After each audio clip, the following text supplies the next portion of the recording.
consumer notification service.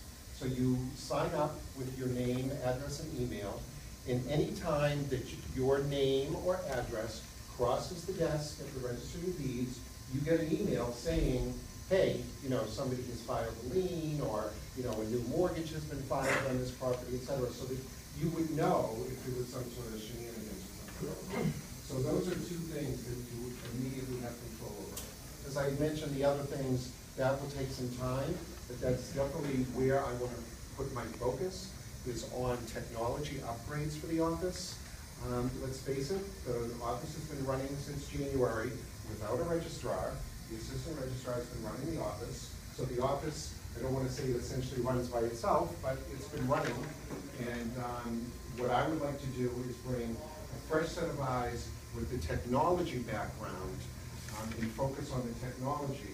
And also, see how the office is running. Customer service is also in my background.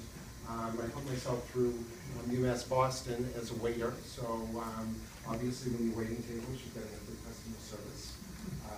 So that's another thing that I would want to focus on, is making sure that people are being treated, with respect when they show up to the office. Okay. So the two reform ideas that I have actually are totally within my control.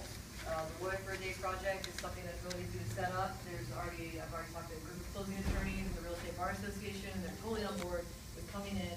You'd have one lawyer in each day, and they would help people. They'd be there for 8 hours a day, just like they do in the family law court, where they help pro se litigants.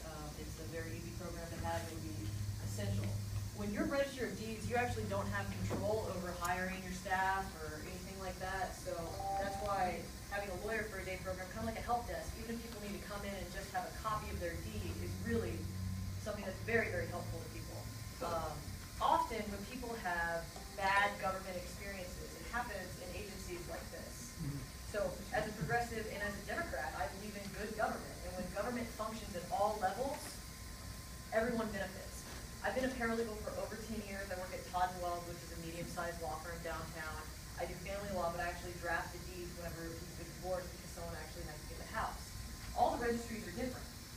So the uniformity across the board, which is actually why you aren't really in charge of the website if you're the register, because you're in charge of your own home page. And on that home page, what I want to have is a link to all of the recently filed plans for any developments with 5 or more units, so people can just click on it, figure out, who owns it and where it's going to go. So there's that, but under the statute, you can't control it, because county government, we actually don't have a county government in Suffolk County, so that's why this is under the auspice of the Secretary of State. So he, with all the other registers, there's only 3 registries, I believe, that are not part of this Secretary of State's control. And they all have to have a uniform website. So until everyone can get together and figure out how we can do that and improve it and use the money that's there to take care of it, that's the only way we can improve that website. So it would be nice to go in there and do that, but it's just not possible. The other thing that I want to do that is in my control and within the statute is, right now, when you're at the registry, you have until 4:15 in the afternoon to record a document, electronically or in person. But they're open until 4:45 for research.